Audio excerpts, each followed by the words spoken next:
Nearly all TFT experts agree, sorcerers are busted. But what makes sorcerers so strong currently in the metagame? It's a few things. The first being the trait itself is really good with the damage reduction, neutering your opponent's damage. Second is that LeBlanc is just kind of a crazy unit in general. The third and one of the most important reasons is carry versatility. You can put items on LeBlanc, Swain 2, Zoe, Nami 3, the Emblem Holder, and even Zyra? That's right. In this episode of In Too Deep, we're going to dive into how to actually play 6 Sorcerer, but perhaps from an angle you've never seen. We're going to look at some pro EU scrims ahead of the upcoming tournaments and see just exactly what the EU tech is.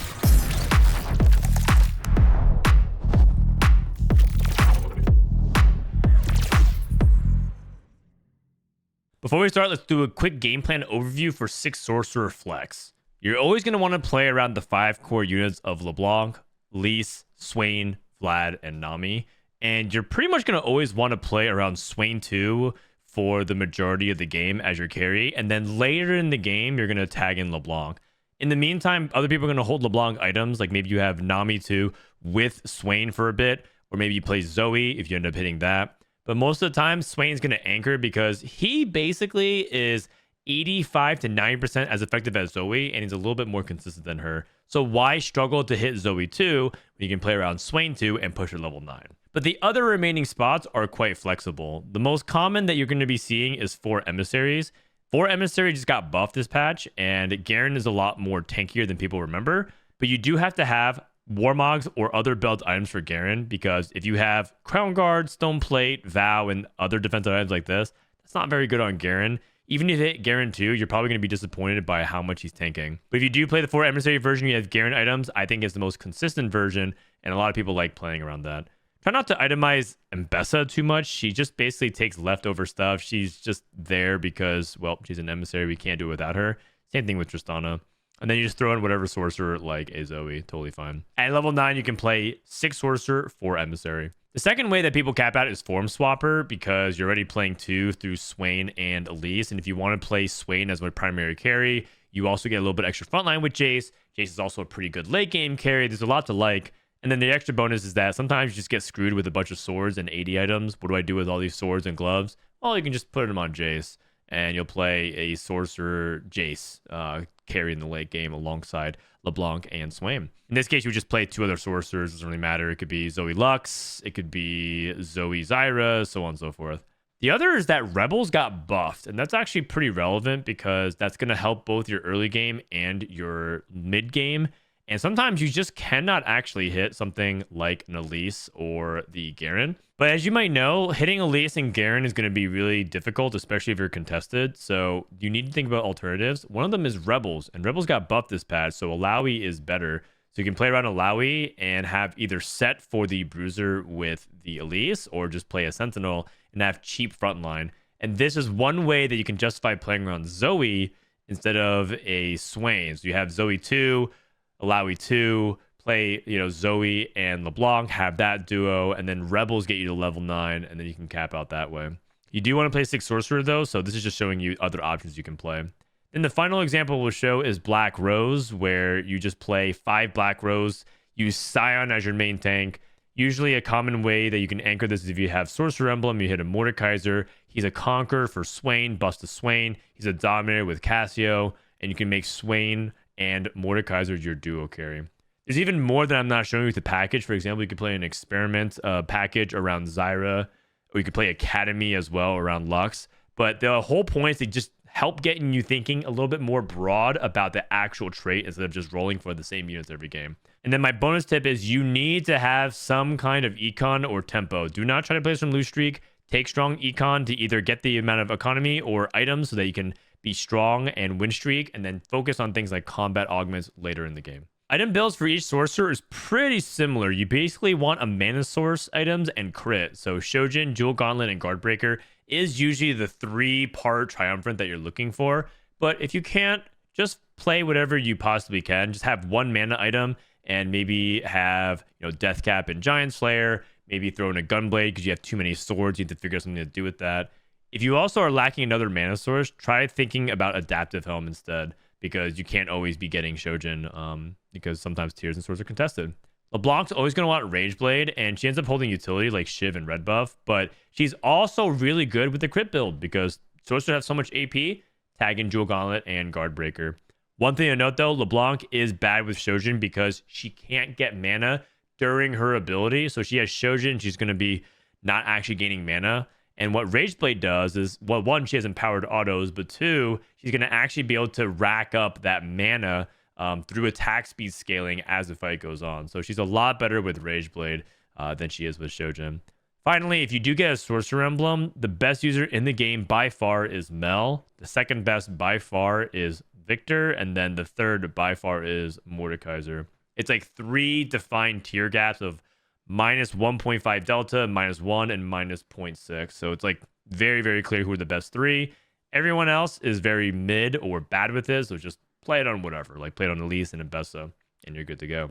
All right, so with the guide set, let's go ahead and jump into the gameplay and find out just exactly how it's done. We're going to hop on board with Etre Infame's POV. Etre Infame is a pro player from France, I believe, and is a high-ranked player who's currently in a bunch of scrims for the upcoming Tacticians Cup. Tacticians Cup is part of the official circuit that qualifies you to the regional championship, which ultimately qualifies you for the world championship. So these are pro scrims that we're basically watching along and seeing how they're going to actually play some of this tech. All right, I like it. Fama is vibing right now with whatever music he has on the top right of the screen. I can't really hear it. Don't want to get DMCA'd. He's going to play around the Watcher frontline, which makes sense. Watcher ties in with Sorcerers really commonly. The two front lines you're always thinking about is Watchers because of Vlad and Sentinels because of the way it ties in with Academy. Also because Sentinels are really cheap and effective. So if you play Lux plus Leona and you don't hit Academy, that's still totally fine. You can just play that core, which is totally cool. We have a upgraded Vex and we have a Rod and a Belt. So we have a Morello. This heavily implies that we're going to be playing towards the AP line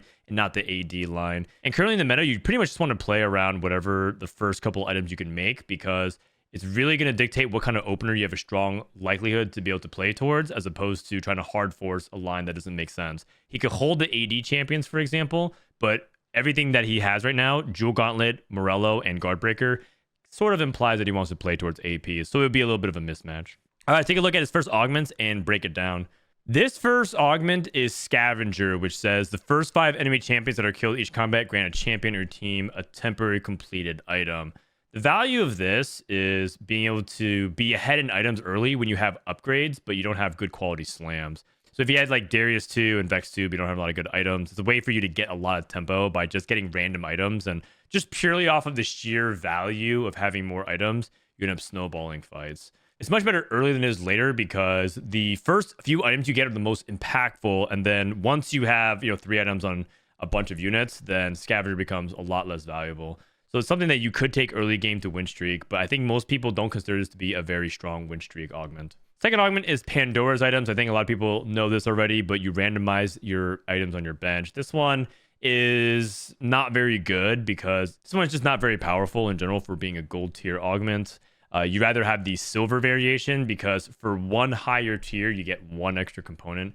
Not really worth the trade-off. Silver Pandora's items, much stronger than gold. And the third one is Slammin', which is the most generic econ augment out there. This is probably the quintessential econ augment that most people pick to go for a level 8 4-cost composition because it simultaneously gives you econ and that extra item helps you get a little bit extra item economy going. So I think I would be leaning towards Slammin' here if I was him.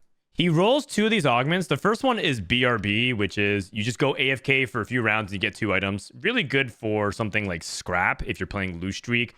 Focus on your economy, get your items, and then have those items contribute towards a Scrap shield later on. The downside is if you take this, I think you're pretty committed to Scrap because Scrap is one of the few compositions right now that actually doesn't feel bad to lose streak from.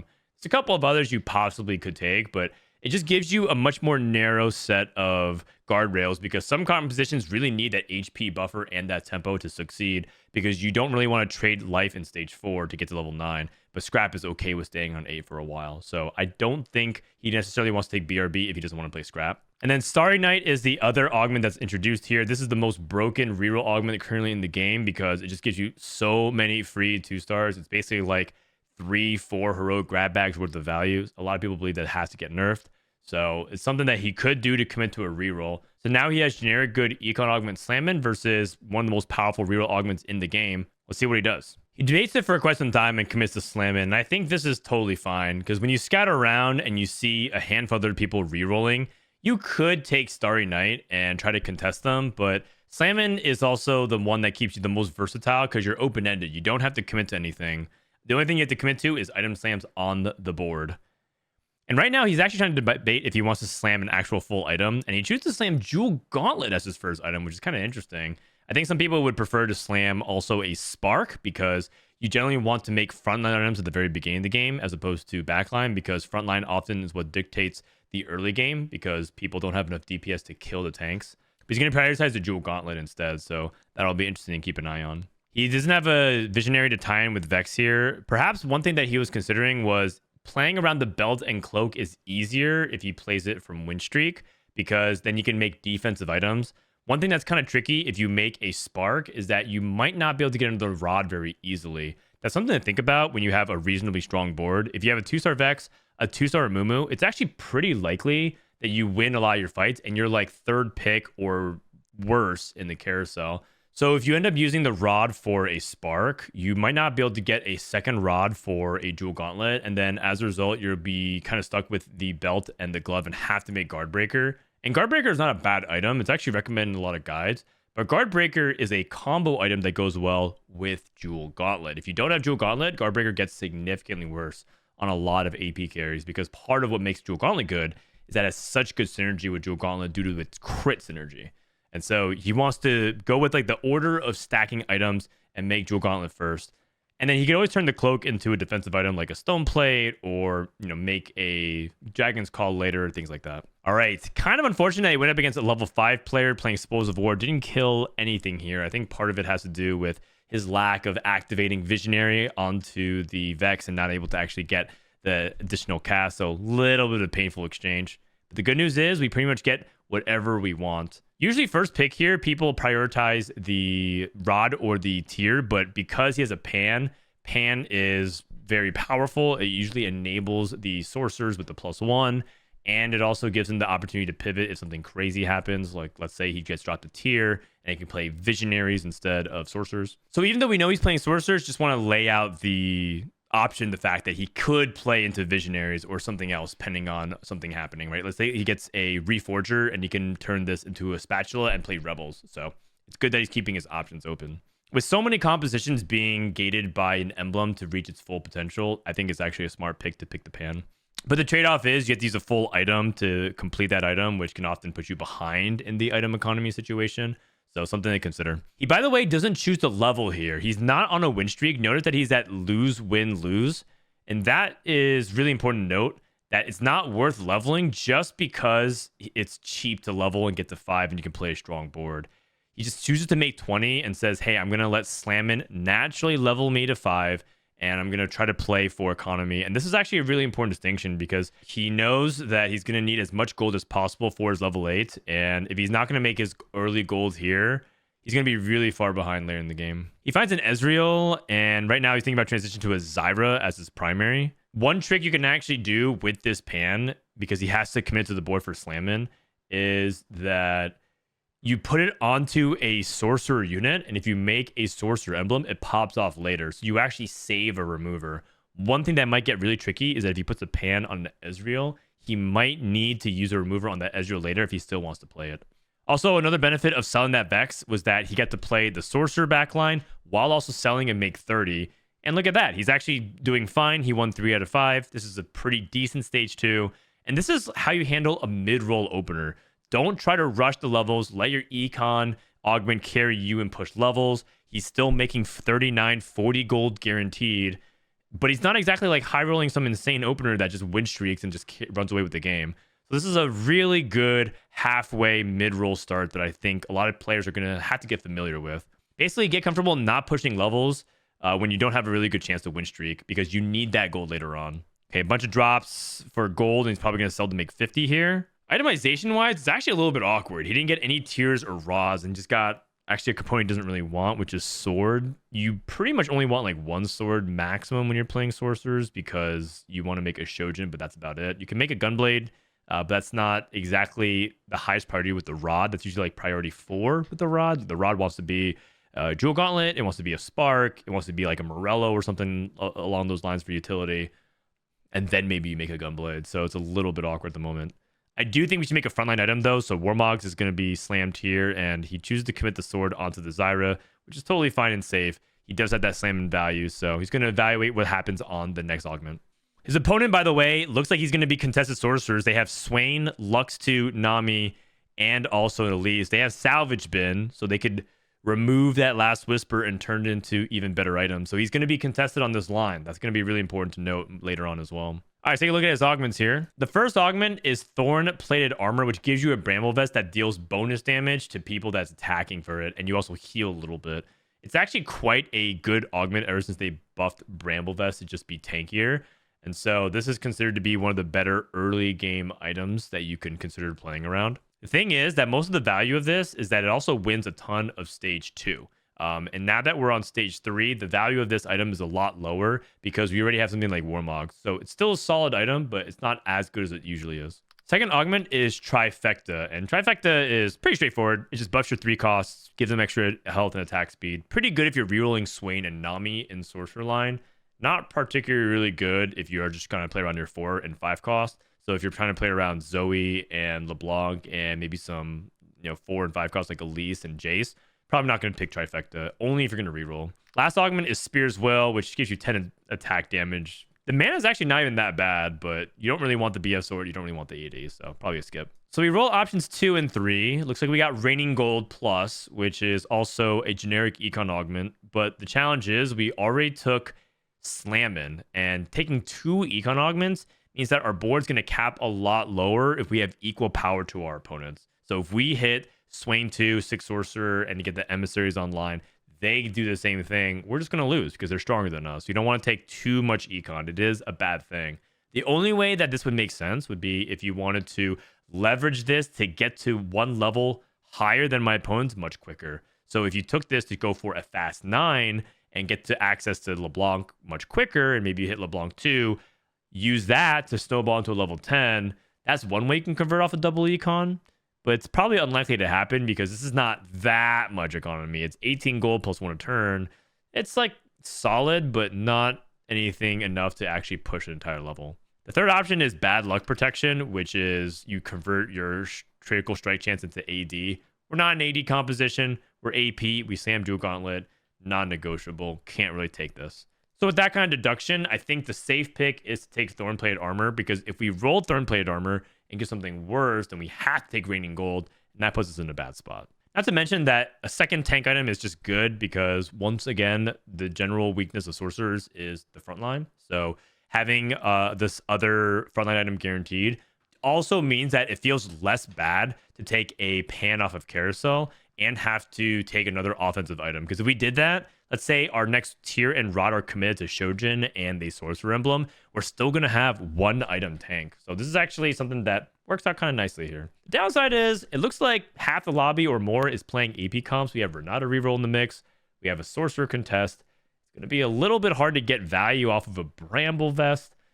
So that is one of the downsides of that choice. We're holding Mundo and Silco, by the way, so he even still keeps the door open for other compositions, like maybe playing around Dominators. I don't think this is a serious consideration. You're really playing Dominators mainly around your tiers and your mana items. I say that, but he actually has a Silco pair. Okay, I mean, that's something that you should think about.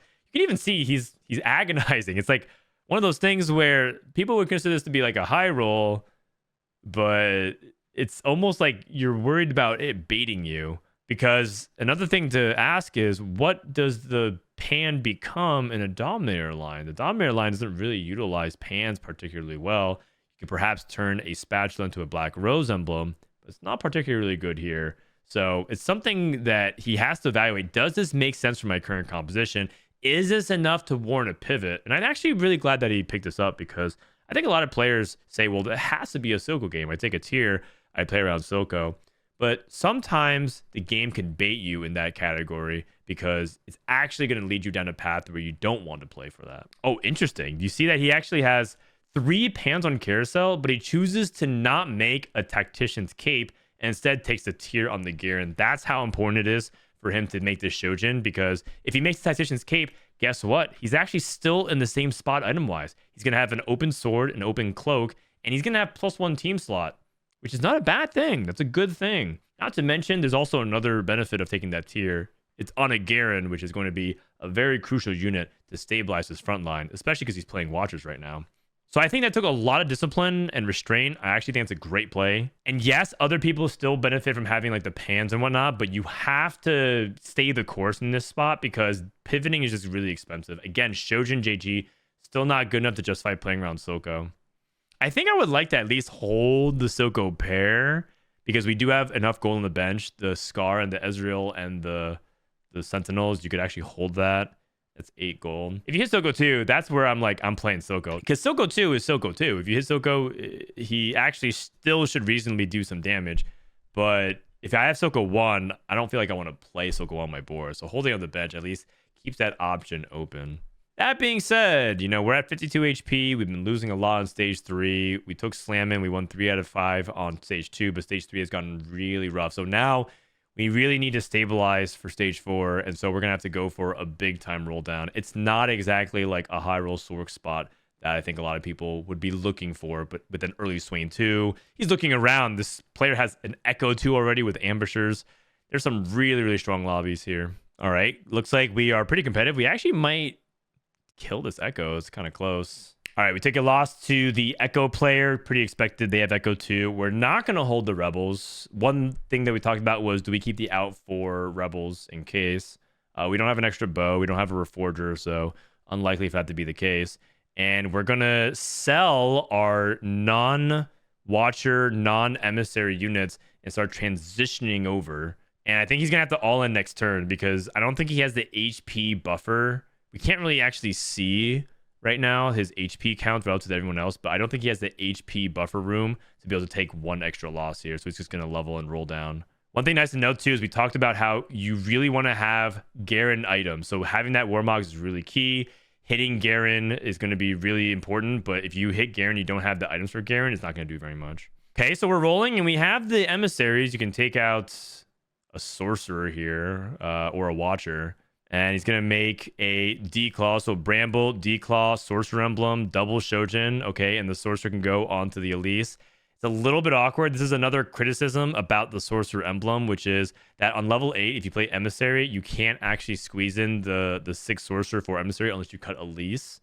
So a little bit awkward there. He does have Garen paired, but doesn't have Swain 2. Swain 2 is often one of the keys to stabilizing. But because he rolled earlier than other people, he at least wins that round. All right, take a look at his augments here. So the first one is Bulky Buddies. And Bulky Buddies is usually pretty awkward with Garen because if you have only 2 units, Garen can only buff one of them. But if you're playing a composition that plays Black Rose, you can actually have that Scion next to the Garen and still get that HP buff and it won't count. In general, as a rule of thumb, summons don't count against Bulky Buddies. So you can actually play summon plus the 2 units. So Scion, target dummy, a Golem, Jace's Hex Tech Forge Core, so that you could do all that with Bulky Buddies and get some value. And the composition does struggle with frontline, so that is something that a lot of players will actually lean towards. By the way, he does want a combat augment, so the fact that he got combat augments is really good because he has econ items. Combat's usually a good way to balance it out. Augment number 2 is Clockwork Accelerator.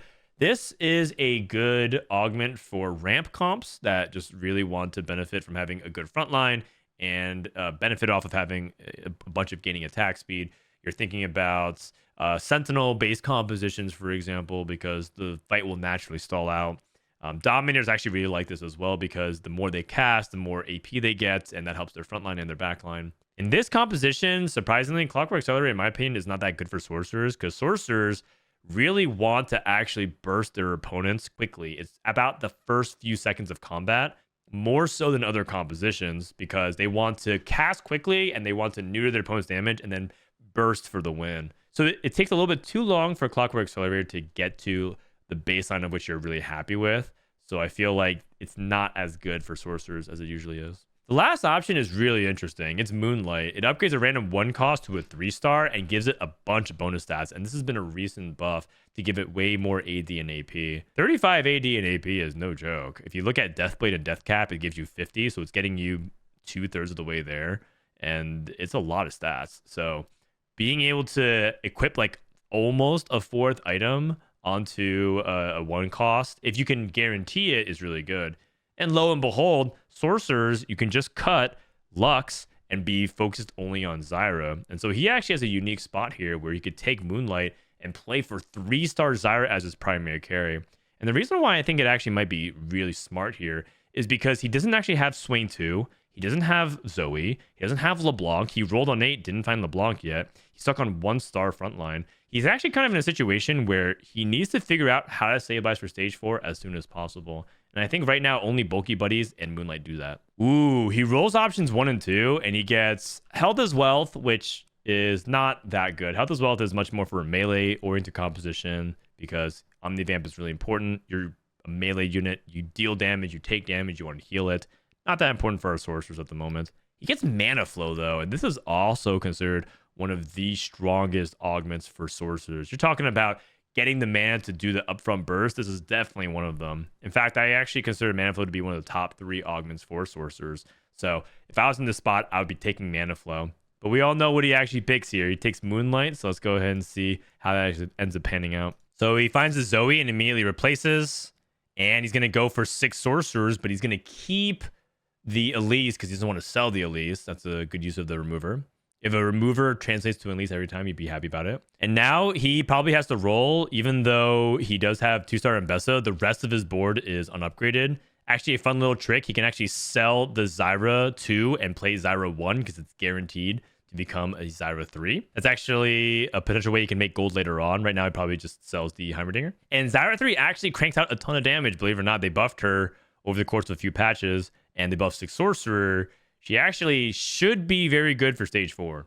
Look at that, 8,500 damage. So who cares about Swain? Who cares about Zoe? Who even cares about LeBlanc? This Zyra 3 is insane. Also, interesting to note is that he actually chose to move one of the items off of Zyra. He put the Shojin onto the Zoe because he wants his glove to turn to a guard breaker. But I think it's stronger to play the Shojin onto the Zyra now. So you could argue that this is a little bit of a mistake. Like, you'd rather just play Shojin now and then have that Shojin give you a 3rd item onto the Zyra. The trade-off is that he doesn't want to use a remover later on to get that Shojin while slamming the glove for slamming value, right? Like, right now, he's looking at slamming value and says, how can I best maximize them both? And it looks like he's going to win anyways without it. He hit the guarantee, so his final is a lot better.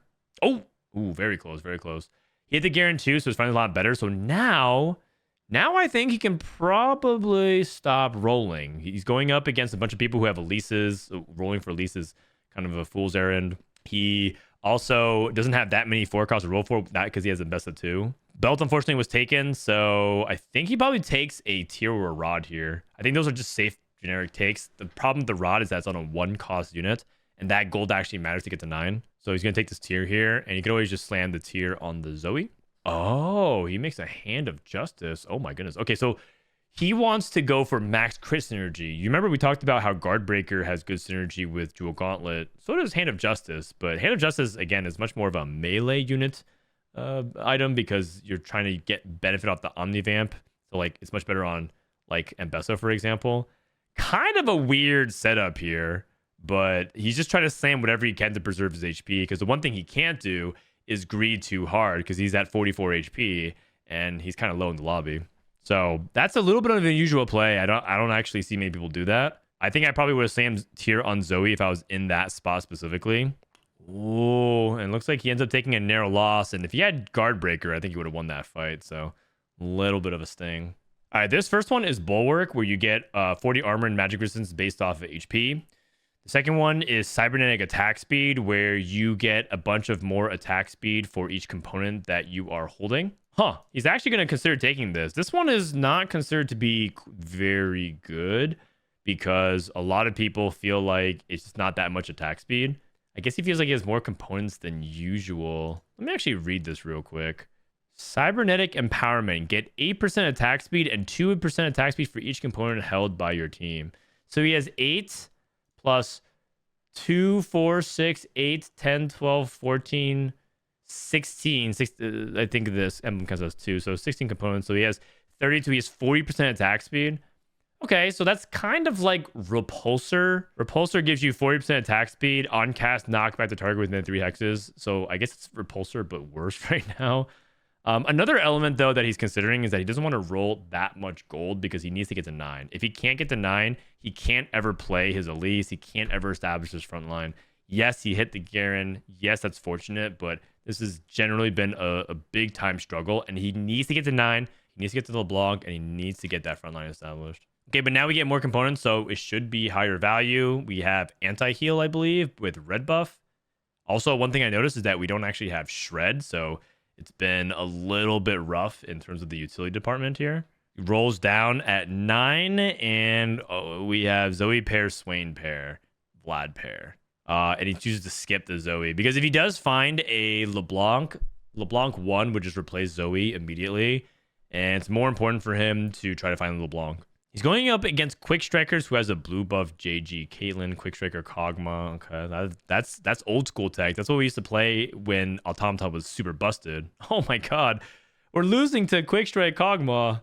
I believe he actually makes a miniature comeback here. I'd be surprised if I accidentally picked the wrong VOD and then he doesn't top 4 and then I look stupid because I spent the greater part of an hour VOD reviewing an 8th.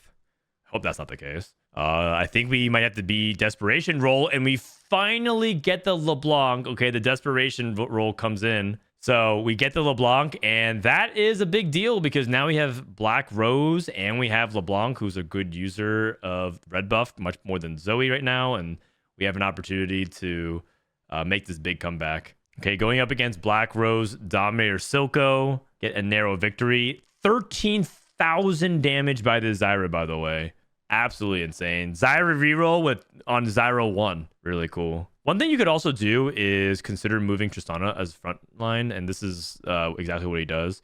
You could do this when you hit Tristana 2 because she actually has a little bit of extra HP that you can just use as like a meat shield. Because if you really think about it, it does not really generate that much damage, and that also gives you the opportunity to do things like move Swain to the back line. So I'm glad that he did that. He's going up against LeBlanc 2, Rumble 2, Sorcerers. That is Rumble 2, LeBlanc 2. Okay, LeBlanc doesn't actually have that many power items on her. She only has Gunblade and Shiv. Those are not actually strong items. It is LeBlanc 2, though.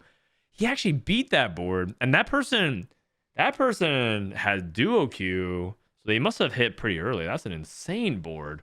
A third item here for LeBlanc is really important. He doesn't have any shred, so I think it has to be Shiv.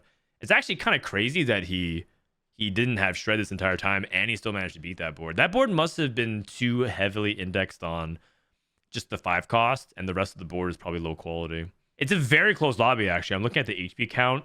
5 HP separate him in 3rd place, and then 5 HP separates him in 8th. So extremely close. That's how you can tell you're kind of in a pro lobby, is because the lobby HP is so close.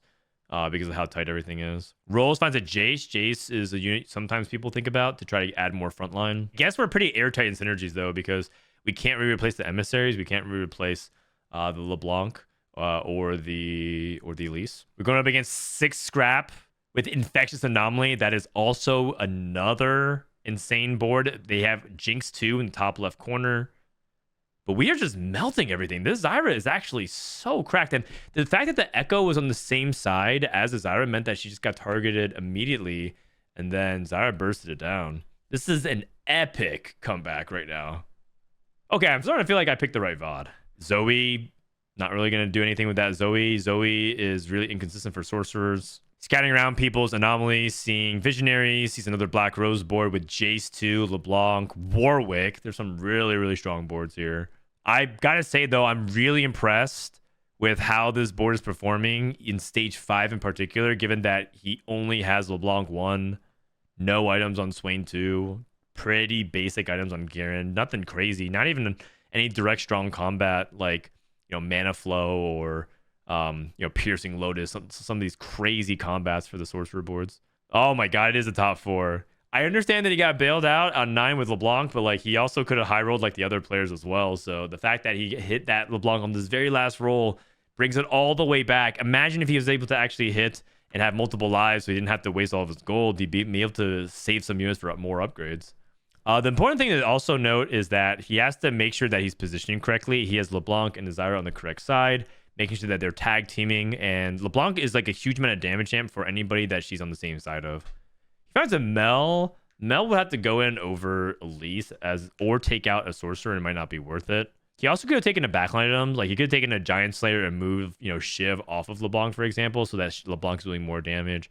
But I think he's properly identified that his front line is a little bit sus still because, he's frontlining Tristana. That's kind of the state of things right now. Going against Renata reroll that has Starry Night, Mana Float, and Powered Shields. And you're telling me this beats that comp? That comp is actually crazy. This augment setup is like hand-picked across the board. Rel 3. Oh, he doesn't have real tank items on Rel. So the problem with this is that Rel has 2 items that are utility and not actual like defensive items, like a Vow or a Crown Guard. So this ends up being a much more fragile Rel for burst. But still, that is like way quicker than I thought it would be. My God. And also the no Quicksilver on the Renata, so she gets stunned by the Elise. The positioning for Renata ends up being a big sabotaging factor here. And just like that, it's a top 2 for Etre Infame. That is nuts. And by the way, this Moonlight is also true about Greater Moonlight the Prismatic as well. You can guarantee it onto Zyra and watch you get Zyra 4 and potentially cook your opponent with Zyra 4 as well. Okay, the scrap board has capped out. They hit Rumble 2, Infectious Anomaly, another round of stacking. If we can beat this board, then I'm pretty sure Zyra is officially OP. We'll see, though. Much better items as well. Echo has double death cap. That's different than before. Echo is casting, but he does get bursted down. Trying to deal with the Jinx. Jinx is casting. Oh my God, that is so close. That is so close to the point where it makes me think that he has to win the next fight. Otherwise, the Infectious Anomaly stack, like another round of 280 AP on everybody, is going to be just a little bit too much. Oh, he's LeBlanc too. Oh, is that going to be his opponent hit Jace too? Well, part of it was also positioning, I think, was favorable as well. He had like the Echo die pretty quickly. He's going to do a blind switch and just hope that is going to be good for him. His opponent kept Vi Echo on the other side. This time Zyra's Burst is using it on a bunch of units that don't matter. Echo's down though. Oh, and we killed the Jinx. Oh, it's very close. Down to the 1 life. Down to 1 life. Anything on character that can help us? A Black Rose emblem. Oh, his opponent can get a Firelight emblem. That's usually really nasty for the Echo. Oh, he takes an Even Shroud. Does he not have... Oh, maybe he doesn't have Sunder. Sunder is usually pretty important if you have a lot of AD damage in your comp. That also may explain why his Garen is staying alive a lot longer. Yeah, looks like he didn't have any Sunder whatsoever, so that is a really big deal, and that might be what swings the next fight. I mean, his positioning has generally been pretty solid. Takes the other left side, just, generic swapping. Echo, opposite side again. Good swap by his opponent. Okay, Scion makes our LeBlanc hit a little bit closer. Oh, the Corki! Wait, the Corki actually TPs! He flies to our backside and assassinates the Zyra. That is insane. What the heck was that? My Corki never does that.